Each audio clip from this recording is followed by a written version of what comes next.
Shalom, saya Pendeta Rubin Adi Abraham mengajak Anda semuanya untuk mengikuti Natal bersama Sinode Gereja BT Indonesia yang akan diadakan pada hari Senin tanggal 28 Desember jam 6 sore di YouTube Sinode GBI Official. Para hamba Tuhan akan melayani, baik saya, Pendeta Wiryo Hadi, Pendeta Hengki So, para pemuji, penyembah yang diurapi Tuhan akan memberkati kita. Temanya Immanuel, Allah beserta kita.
Just see those sleigh bells jingling, ring, ting-a-ting-a-ling. I'm on to lovely weather for a sleigh ride together with you. Outside, snow is falling, and friends are calling you.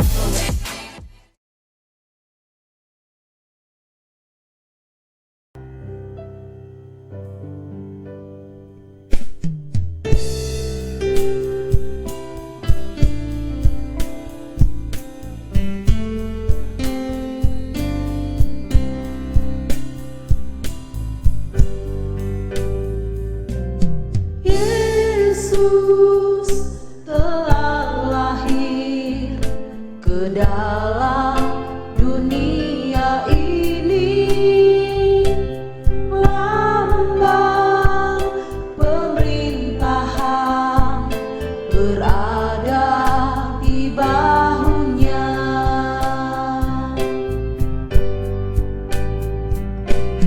Yesus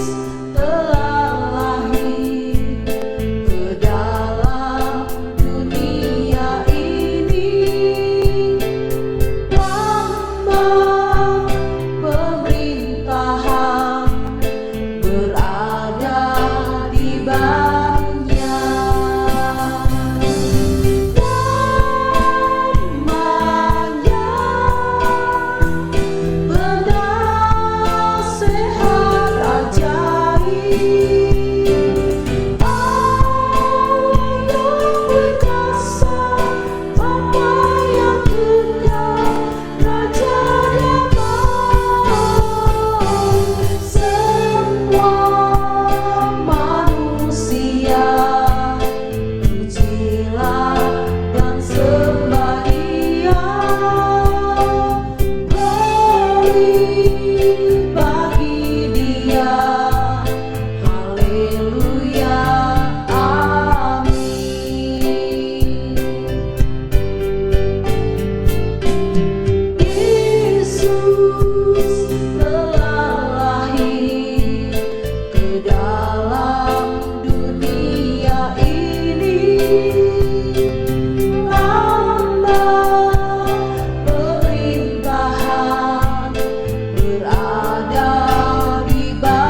Shalom Bapak Ibu Saudara-saudari yang saya kasih dalam Tuhan, GBI Gilgal Pondok Gede, you are my family.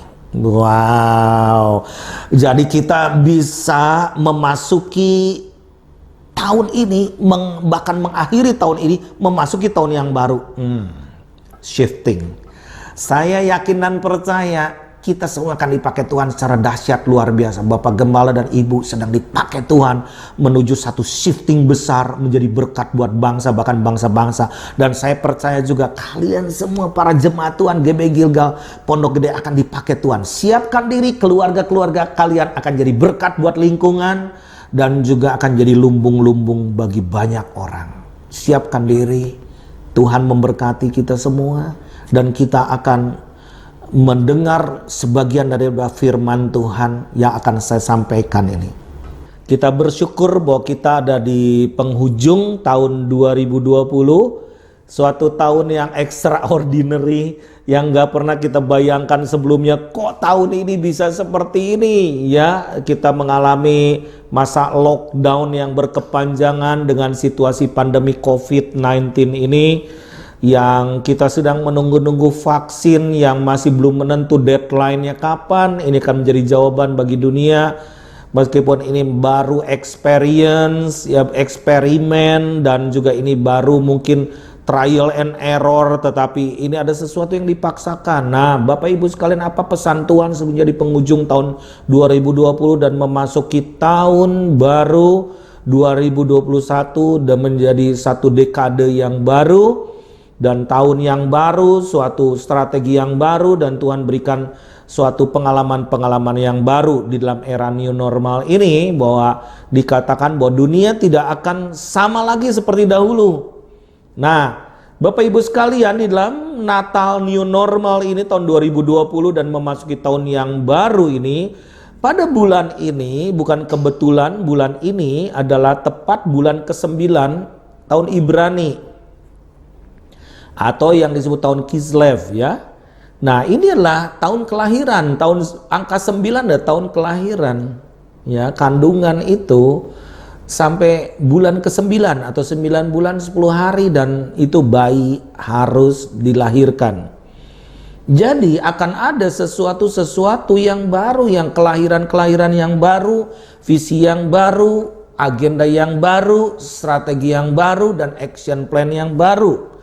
Bahkan kita membutuhkan dari Tuhan, yaitu kantong anggur yang baru. Nah, apa kata pemimpin-pemimpin dunia, yaitu di dalam World Economic Forum disebut The Great Reset, yaitu riset yang baru itu harus terjadi hari ini.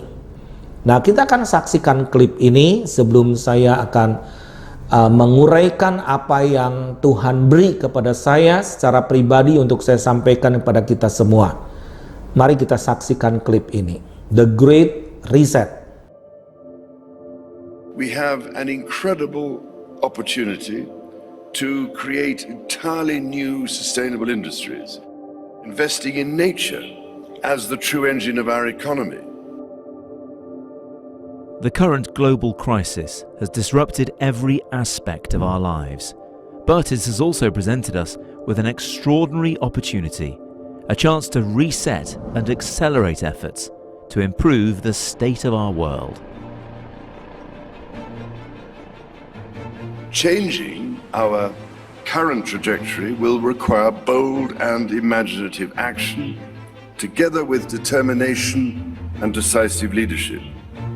In order to secure our future and to prosper, we need to evolve our economic model, putting people and planet at the heart of global value creation. If there is one critical lesson we have to learn from this crisis, we need to put nature at the heart of how we operate. We are on the verge of catalytic breakthroughs that will alter our view of what is possible and profitable within the framework of a sustainable future.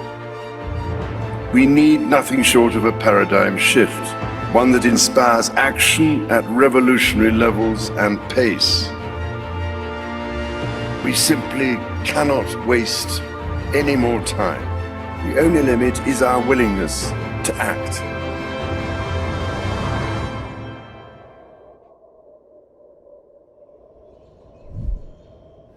And the time to act is now. Now is the historical moment, the time, not only to fight severe virus, but to shape the system. We have a unique but rapidly shrinking window of opportunity to learn lessons and reset ourselves on a more sustainable path. It is an opportunity we have never had before and may never have again. So we must use all the levers we have at our disposal, knowing that each and every one of us has a vital role to play. Now is the time to think what history would say about this crisis. And now is the time for all of us to define our own role. What is it that would make it so that history would look at this crisis as the great opportunity for reset? The Great Reset is a welcome recognition that this human tragedy must be a wake-up call. Any recovery stimulus should have green conditions attached to it. Young entrepreneurs, especially from developing countries that are there and can see the right problem, can really step up and create solutions. We not only have to demand change, but also create change. We have to live up to the expectations which we have created, and we will do so. Nah, setelah kita menyaksikan suatu klip tayangan apa yang tokoh-tokoh dunia katakan mengenai dunia ke depan. Nah, prediksi tahun 2021 ini akan ada 5 juta jenis pekerjaan yang hilang. 5 juta jenis pekerjaan yang hilang. Apakah berarti ini doomsday, kiamat buat kita semua seolah-olah tidak ada harapan sama sekali? Bahkan dikatakan tahun 2030 yang akan datang 2,3 miliar pekerjaan akan hilang. Jadi 2,3 pekerja-pekerja akan kehilangan pekerjaan. Wow, ini sesuatu yang sangat signifikan Bapak Ibu sekalian. Ini bukan hal yang biasa-biasa. Nah, apa kata firman Tuhan di dalam Yohanes 3 yang ke-16? Saya akan bacakan bagi Bapak Ibu sekalian. Yohanes 3 yang ke-16 firman Tuhan berkata seperti ini. Karena begitu besar kasih Allah akan dunia ini, sehingga ia mengaruniakan anaknya yang tunggal, supaya setiap orang yang percaya kepadanya tidak binasa, melainkan beroleh hidup yang kekal. Ayat ini akan menjadi ayat hafalan, dan kita hafal di luar kepala mengenai ayat ini. Tetapi mari kita selidiki kenapa Tuhan memberikan anak yang tunggal, supaya dunia ini terselamatkan. Karena begitu besar kasih Allah akan dunia ini. Nah, dunia ini, kata dunia ini seringkali terlewatkan. Dunia ini lebih penting dari bumi, Bapak Ibu sekalian. Dunia ini sudah tertuduh dan tidak terselamatkan. Karena itu dia datang untuk menyelamatkan dunia ini. Kenapa tidak bumi? Kata bumi di dalam bahasa Ibraninya itu artinya debu. Nah, bumi ini milik Tuhan, propertinya Tuhan. Dan sebetulnya tidak ada masalah dengan bumi ini, nothing is wrong. Tetapi kalau kita lihat dunia ini dengan satu kata namanya kosmos, yaitu sistem pemerintahan dan kuasa untuk mempengaruhi dan sistem yang berdampak. Jadi sebetulnya dunia ini mengendalikan bumi, makanya bumi selalu banyak masalah. Ada kebanjiran, longsor dan sebagainya, itu juga karena kita udah mismanagement kepada bumi ini. Jadi Tuhan mengirim satu sistem bukan untuk menuduh bumi lagi, tetapi how to save the world, dunia ini. Bagaimana untuk menyelamatkan dunia ini. Jadi di Indonesia juga masalahnya bukan bumi, tetapi sistem yang kacau, sistem korupsi, sistem yang tidak sesuai dengan sistem kerajaan Allah. Nah, makanya firman Tuhan katakan, pergilah ke dunia ini menjadi ambasador the kingdom of God. Nah, kita akan kehilangan tugas pertama kita kalau kita mengirim misionaris sampai ke seluruh dunia, tetapi kota kita binasa. Lingkungan sekitar rumah kita binasa. Di dalam firman Tuhan sebetulnya, Kalau kita kaji, ini ada satu sistem pemerintahan dunia sekarang terbagi dalam 12 dunia on earth di bumi ini, yaitu politik, pemerintahan, hukum legislasi, ekonomi, budaya, masyarakat sosial, kehidupan sosial, seni dan hiburan, pendidikan, medika dan kesehatan. Wow, ini satu dunia yang luar biasa, apalagi zaman COVID, after COVID juga, ini akan menjadi satu tolok ukur keberhasilan bagaimana satu negara bisa menghandle medika dan kesehatan ini. Lalu bisnis dan agama, you have to be very careful karena agama akan menjadi tunggangan daripada antikris ke depan. Nah, bagaimana sikap gereja pada saat ini? Bahwa gereja itu adalah diplomat, ambasador kerajaan Allah di bumi. Bagaimana ambasador itu adalah mewakili suatu bangsa yang bagaimana yang mengutus, kerajaan yang mengutus itu ditempatkan di satu wilayah untuk memberitakan, melaksanakan tugas dan melakukan satu petisi, yaitu apa yang dikatakan itu akan jadi. Jadi gereja atau umat Tuhan ditempatkan di satu wilayah bukan kebetulan, bukan karena pasal-pasal yang karena ada kafling kosong kita ditempatkan di situ, tetapi sebetulnya gereja memiliki satu kuasa otoritas, yaitu otoritas kerajaan sorga di bumi. Nah, kita sedang dalam satu situasi yang disebut the fog war. Apa itu fog war? Itu di dalam medan tempur, tetapi sebetulnya kita ada di dalam satu arena yang disebut foggy, yaitu sesuatu yang tidak bisa dilihat secara clear, secara jelas. Ada kabut di sekeliling kita.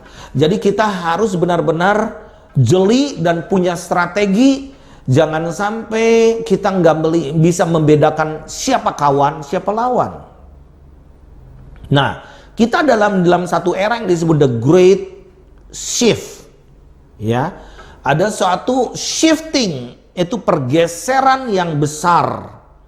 Nah, kita semua sedang di dalam satu era yang memiliki 3 zona waktu. Kalau kita lihat di slide ini, zona waktunya adalah in the past, itu masa lalu, dan the present adalah waktu sekarang, dan the future itu masa depan. Jadi kita sedang tarik 2 wings ini, masa lalu dengan masa depan ke hari ini.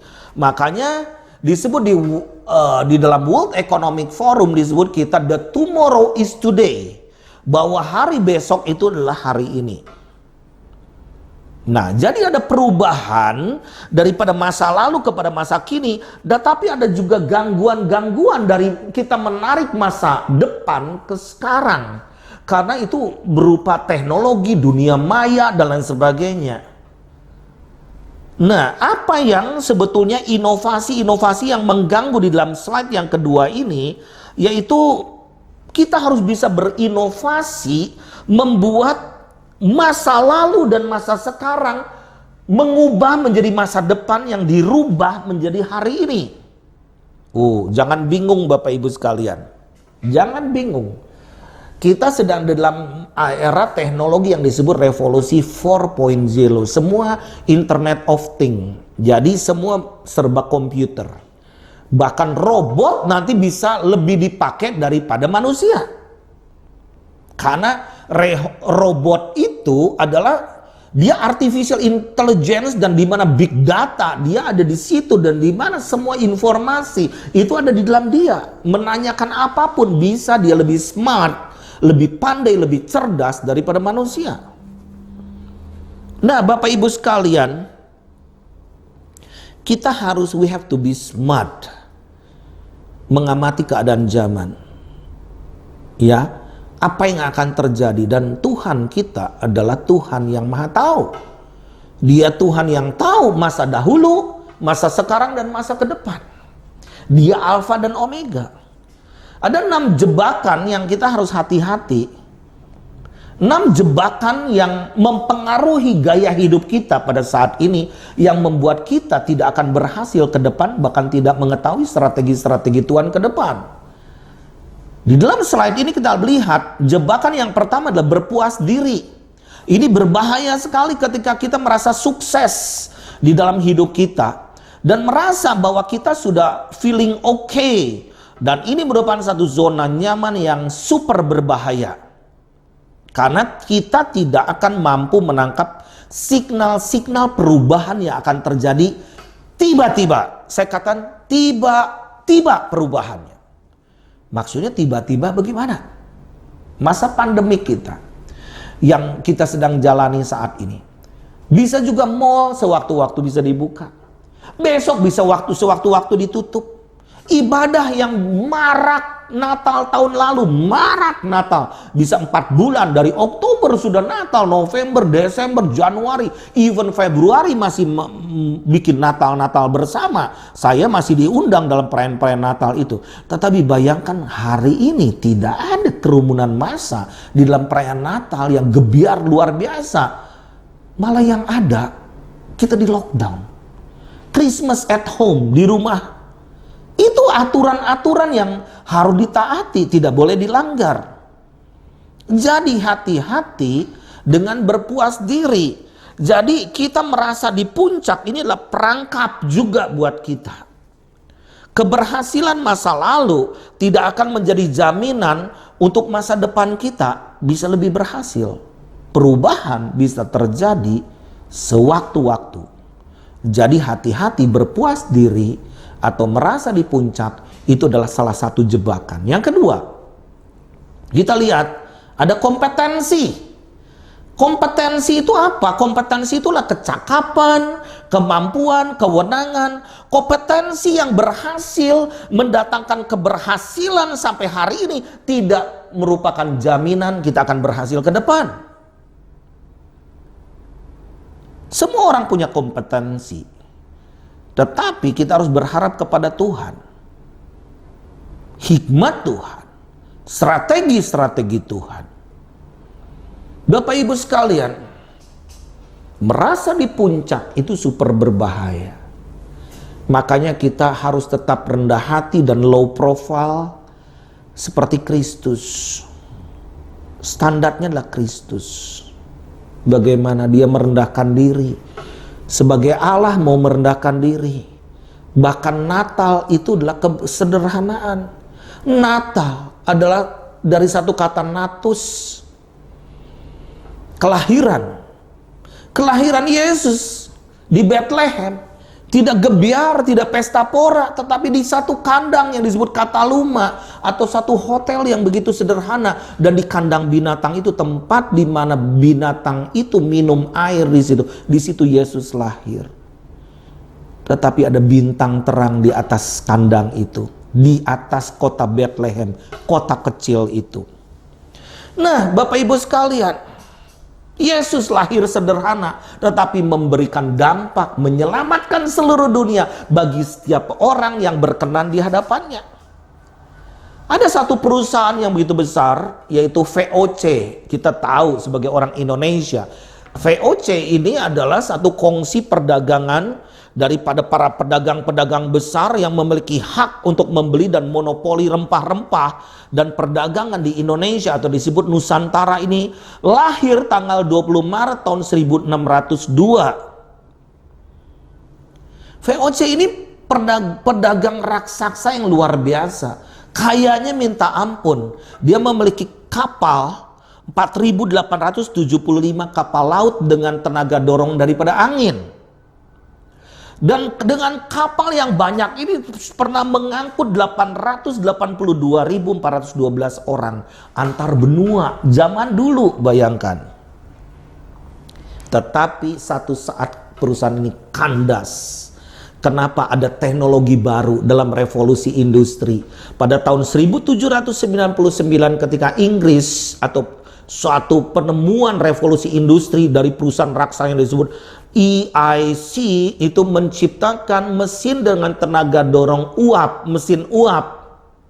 Dengan menyepelekan peristiwa ini, maka VOC ini berkata, ya udah tinggal tempel aja mesin uap ini, beres toh kita beli mesin-mesin uap itu. Ternyata ketika ditempel di lambung kapal itu banyak yang oleng kapal ini. Tidak punya balance yang baik mengarungi samudera. Dan akhirnya perusahaan ini kandas demikian setelah ratusan tahun berjaya. Nah, yang ketiga, Jebakan yang ketiga adalah penundaan atau mendelay. Delay, menunda-nunda dalam mengambil keputusan. Banyak orang terkena jebakan karena menunda-nunda, tidak mengambil keputusan. Nah, Warren Buffett mengatakan seperti ini, kalau Anda jatuh dalam sebuah lubang, cara terbaik yang bisa Anda lakukan adalah dengan minimal berhenti menggali tanahnya, supaya tidak terperosok lebih lanjut lagi dan kita terkubur di dalam lubang itu. Wow, saat Bapak Ibu sekalian, segala sesuatu yang kita lakukan belum tentu itu dari Tuhan. Kita harus evaluasi diri dan kita harus melihat apakah ini efektif atau produktif. Yang keempat, jebakannya adalah blame trap. Apa itu? Blame trap itu menyalahkan orang lain dengan situasi seperti ini. Menyalahkan ini, tim kerja kita yang salah, teman kita yang salah, istri kita yang salah, suami kita yang salah, orang tua atau anak-anak kita yang salah. Mencari-cari kesalahan orang lain. Dan atau dia mencari siapa yang harus disalahkan. Kambing hitamnya siapa dengan peristiwa seperti ini. Bapak Ibu sekalian, ini situasinya memang seperti ini. Saat terbaik pada saat inilah mengevaluasi diri. Membangun teamwork dengan kekuatan-kekuatan yang dipersatukan. Karena kita tahu bahwa setiap orang punya pasal-pasal kekuatan dan kelemahan. Jadi hati-hati dengan jebakan menyalahkan orang lain. Yang kelima, jebakannya tidak pernah mau berinovasi. Tidak berinovasi. Kita merasa diri sudah kreatif, kita merasa diri sudah pintar, padahal kekuatan kita hanya kecil saja. Kita menghitung-hitung kekuatan kita, tetapi kita tidak bisa berinovasi. Bahwa setiap orang itu harus bisa berinovasi. Roh Kudus adalah roh kreativitas, bisa mengkreativitas sesuatu yang baru yang tidak pernah kita pikirkan sebelumnya. Jebakan yang berikut yang keenam adalah Lone Ranger is dead. Itu istilah. Apa artinya? Superman is dead. Jadi tidak ada lagi orang super, merasa dirinya hebat, tidak mau berkolaborasi. Jadi ada orang yang ketika dia butuh dia datang, tetapi ketika dia sukses dia sendiri. Enggak ada sifatnya gitu. Di dalam dunia kerja pada saat ini, era sekarang namanya win-win solution. Enggak ada kamu rugi aku untung, enggak ada. Kamu rugi aku rugi, kamu untung aku untung, bersama-sama.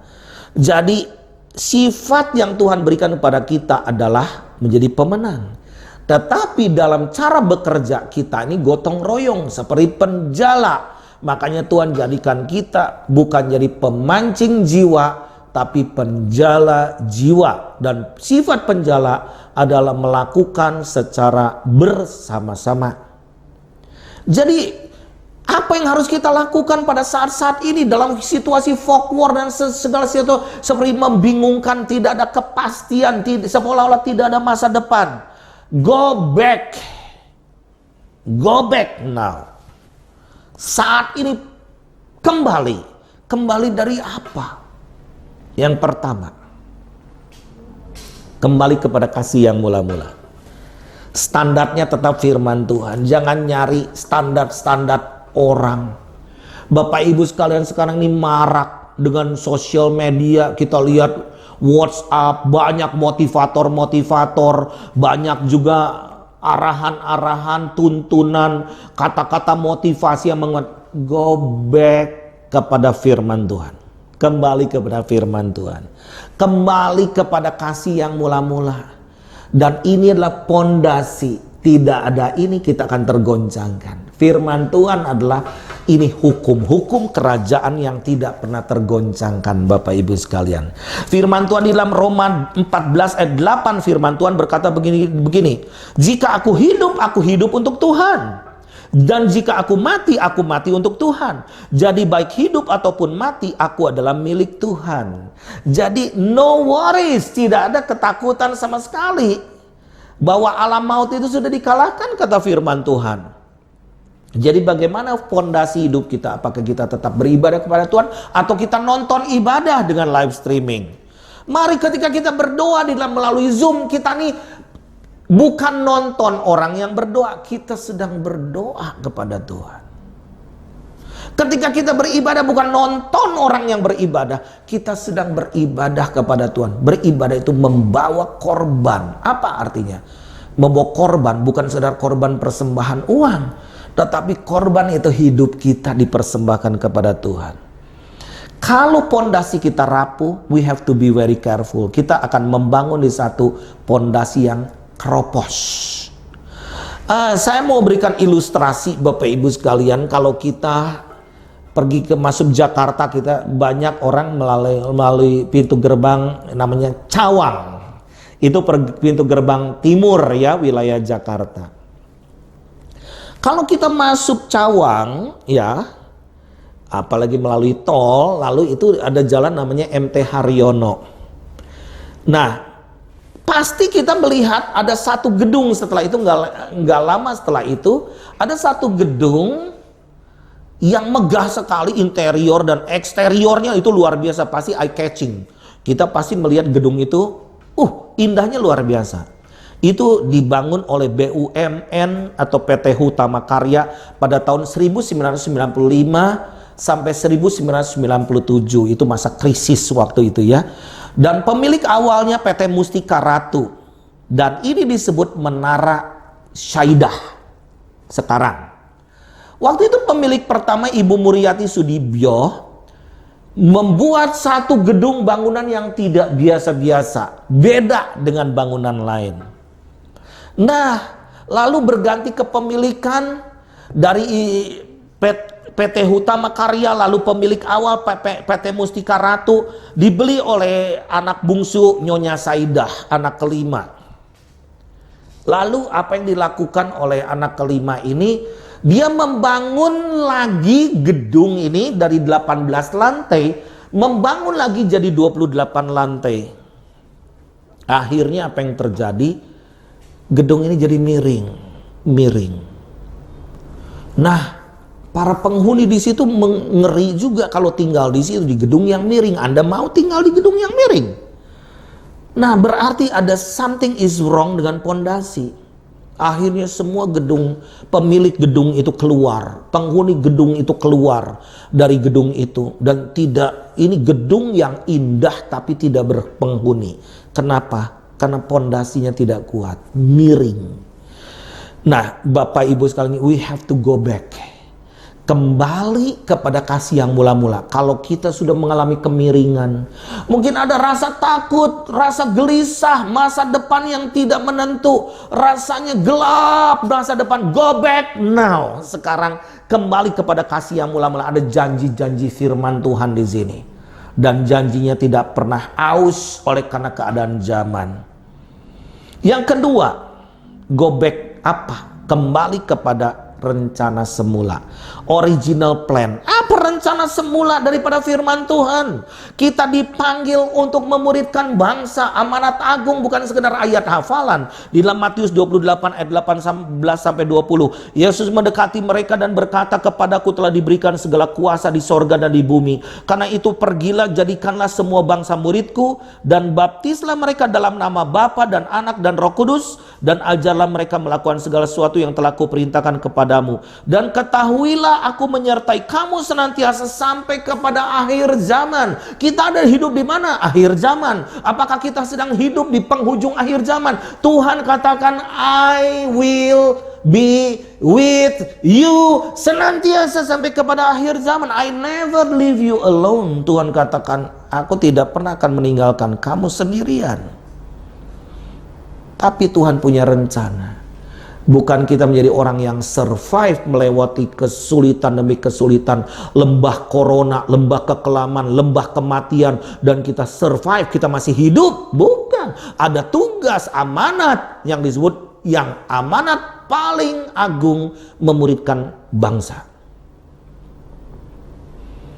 Yang ketiga, go back kepada apa? Go back, kembali kepada otoritas kerajaan. Apa itu? Take dominion. Kita menguasai, bukan dikuasai. Menguasai dengan cara apa?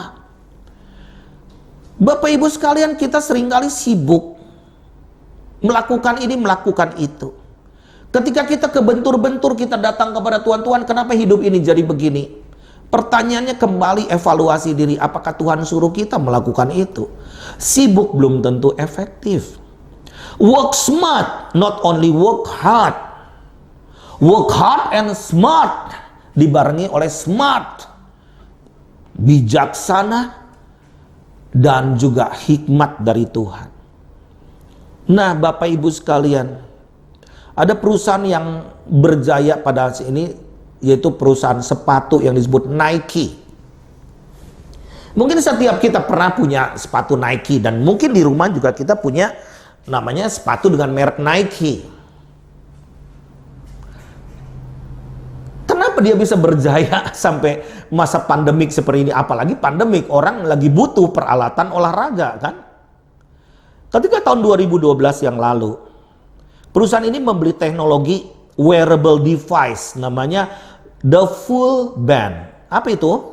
Itu jam tangan canggih, digital, tapi bisa untuk fitness. Bisa mengukur langkah kaki, pembakaran kalori, detak jantung, stres atau tidak, bisa ketahuan dari jam itu. Orang pikir aneh ketika beberapa tahun yang lalu pakai gini, emang kita stres? Emang kita gitu, harus begitu, langkah kaki harus diukur dan sebagainya. Sekarang baru kebukti bahwa kesehatan tuh mahal harganya. Jadi dia menciptakan ekosistem bagi pemakainya, bahwa dia bergantung kepada alat itu. Dan sampai hari ini dia dalam masa pandemik bisa menjual 100 juta unit produk daripada ini. Wow. Bapak Ibu sekalian, kalau dunia bisa mengetahui what will be the next, bagaimana dengan kita? Kembali kepada otoritas kerajaan, dan firman Tuhan katakan di dalam Matius 16 ayat 18 dan 19, dan aku pun berkata kepadamu, engkau adalah Petrus, dan di atas batu karang ini, Petros, batu karang itu kan meskipun ada banjir, ada gempa, tetap aja batu karang, tidak pernah tergoyangkan. Di atas batu karang ini aku akan mendirikan jemaatku, dan alam maut tidak akan menguasainya, dan kepadamu akan kuberikan kunci kerajaan sorga, dan apa yang kau ikat di dunia ini kan terikat di sorga, dan apa yang kau lepaskan di dunia ini kan terlepas di sorga. Wow, maksudnya apa? Teguh berdiri. Kerajaan boleh tergoncangkan, perusahaan-perusahaan boleh bangkrut, bahkan negara-negara boleh kolaps. Tetapi kerajaan Allah tidak pernah bangkrut. Kerajaan Allah tidak pernah krisis. Kerajaan Allah tidak ada penyakit. Kerajaan Allah ada joy, ada sukacita, ada damai sejahtera. Yesus berkata, tidak ada pengajaran agama manapun ada punya jaminan yang begitu luar biasa. Dan akulah Tuhan Allahmu, kata Tuhan. Dan aku ini berbicara mengenai the presence. The presence itu hari ini, the past zaman dulu, and the future. Akulah ini 3 zaman. Dahulu, sekarang, selama-lamanya. Dan Yesus berkata, akulah kebangkitan dan hidup, di dalam Yohanes 11 ayat 25. Akulah kebangkitan dan hidup, barang siapa percaya kepadaku, ia akan hidup walaupun ia sudah mati. Wow. Berarti ini dunia akhirat jaminannya. Dan Yesus berkata, akulah terang dunia. Sekarang dunia mengalami kegelapan, di lockdown dan sebagainya. Tentunya kita harus memakai prokes 3M itu, memakai masker, menjaga jarak, mencuci tangan sesering mungkin. Tetapi ada vaksin cinta kasih daripada Yesus yang berkata di tengah kegelapan terang itu akan bangkit. Di dalam Yesaya 60 ayat 1 dan 2. Bumi akan penuh dengan kegelapan. Bangsa akan dipenuhi dengan kegelapan. Tetapi terang Tuhan itu akan terbit atasmu. Dan Yesus berkata, akulah, I am the light of the world. Akulah terang dunia ini. Barang siapa mengikut aku, ia tidak akan berjalan dalam kegelapan, melainkan ia akan mempunyai terang hidup. Dan yang ketiga, Yesus berkata, akulah pintu. Bapak Ibu sekalian, barang siapa masuk melalui aku, ia akan selamat. Ia akan masuk dan keluar dan menemukan padang rumput. Saya katakan begini, semua boleh di lockdown, tetapi Injil ini tidak dapat dikunci, tidak dapat dibelenggu oleh apapun. kabar baik harus diberitakan. Anda bisa melalui WhatsApp, video call, mungkin voice notes, atau apapun, melalui viral, melalui YouTube. Anda bisa memberikan kabar baik sementara orang lagi stres, orang lagi mau frustasi, mungkin banyak orang lagi mau berniat bunuh diri. Anda bisa memberitakan kabar baik kepada setiap orang. Dan Anda katakan masih ada harapan, masih ada masa depan. Karena firman Tuhan di dalam Yohanes 14 ayat 6 dikatakan, akulah jalan, kebenaran, dan hidup. Wow. Tidak ada seorang pun yang datang kepada Bapa kalau tidak melalui aku. I am the one, I am the way, I am the light, I am the life. Dan sangat luar biasanya, Yesus mengatakan di dalam Wahyu 22 ayat 13, Tuhan yang kita sembah bukan Tuhan yang sudah mati, bukan Tuhan yang sudah almarhum. Dia katakan, aku adalah Alfa dan Omega, yang pertama dan yang terkemudian, yang awal dan yang akhir. Jadi Tuhan punya strategi. Zaman dulu bisa ke sini, zaman ke depan masih bisa ke sini, tetapi strategi Allah tetap jitu. Kenapa Daud bisa mengalahkan Goliat hanya pakai batu licin dan 5 batu licin? Batu pertama bisa merobohkan Goliat. Goliat apa yang ada di depan kita? Kita masih punya batu licin. Goliat tidak pernah belajar mengenai senjata batu licin ini. Karena batu licin ini mengandung otoritas, align dengan sorga. Bapak Ibu sekalian, kita punya spirit seperti Daud, di mana roh Allah itu ada di dalam diri kita, dan kita punya spirit lebih dari pemenang. Roh Kristus ada di dalam diri kita, dan iman di dalam kita bisa mengalahkan dunia. Dunia sebesar apa Goliatnya, gunung sebesar apa bisa beranjak, dan tetapi roh Tuhan itu ada pada kita. Immanuel, Raja Damai itu sudah datang, dan Raja Damai itu tinggal di dalam hidup kita, di dalam hati kita. Apapun situasi kita, Bapak Ibu sekalian, Anda yang ada di rumah-rumah, di kantor, atau dimanapun yang mendengar berita ini, Shalom itu mau tinggal di dalam diri kita. Shalom itu ada di rumah kita. Dia sudah mati di atas kayu salib, dia sudah lahir dan sudah mati dan sudah bangkit, dan dia akan datang kembali menjemput kita di awan-awan. Oh Bapak Ibu sekalian, Maranatha, ini the time has come. Waktunya sangat singkat. Biar kita menjadi 5 gadis yang berjaga-jaga. The smart girls, ya, 5 gadis yang smart, pintar, menjaga supaya minyak itu terus ada dalam hidup kita. Mari kita berdoa.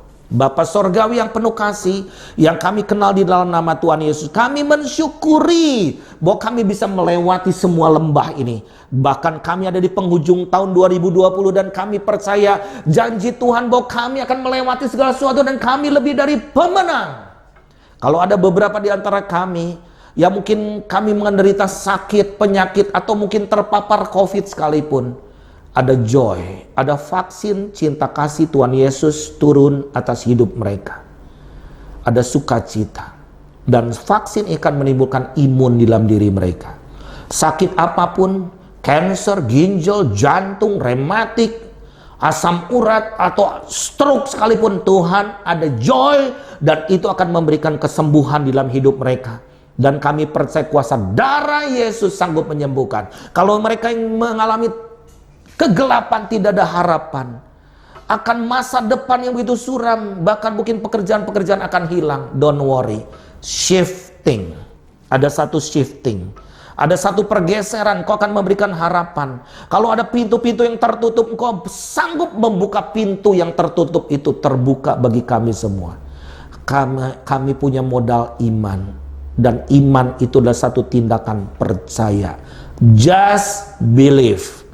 Kiranya berkat sorgawi turun atas anak-anakmu, atas hamba-hambamu, atas setiap umatmu yang percaya dimanapun mereka berada. Ada sukacita, ada damai sejahtera, ada kemenangan demi kemenangan di dalam rumah mereka. Terima kasih Tuhan, di dalam nama Yesus kami berdoa dan bersyukur. Haleluya, amin.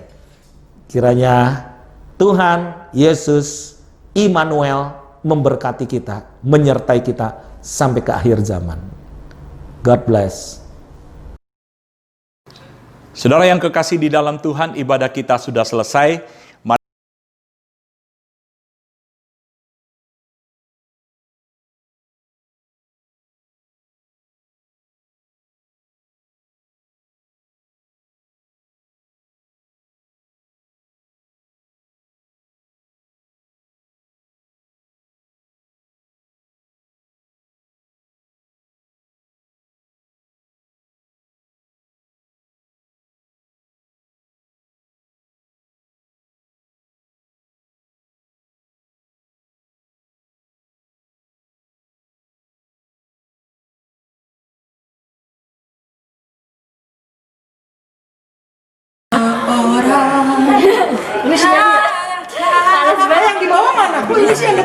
Ini sampai ke urat-urat. Geli, ngajong. Masukin di itu ya, bloopers ya. Kalau aku dimanja, pulangkan saja.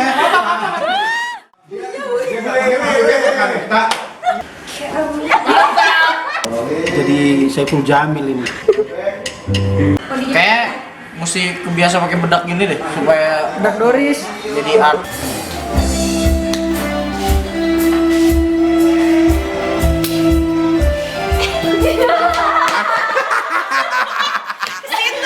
Coba dirinya yang bener apa? Titiknya.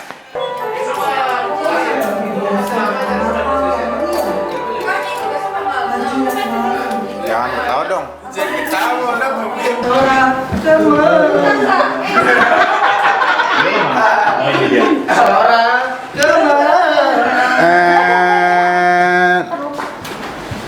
Playback. Standby semuanya powerful karena ini opening dari Natal kita. Playback. Take.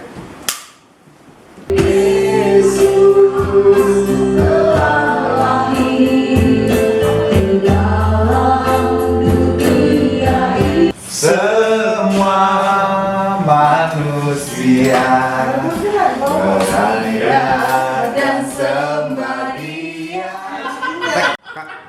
Ya.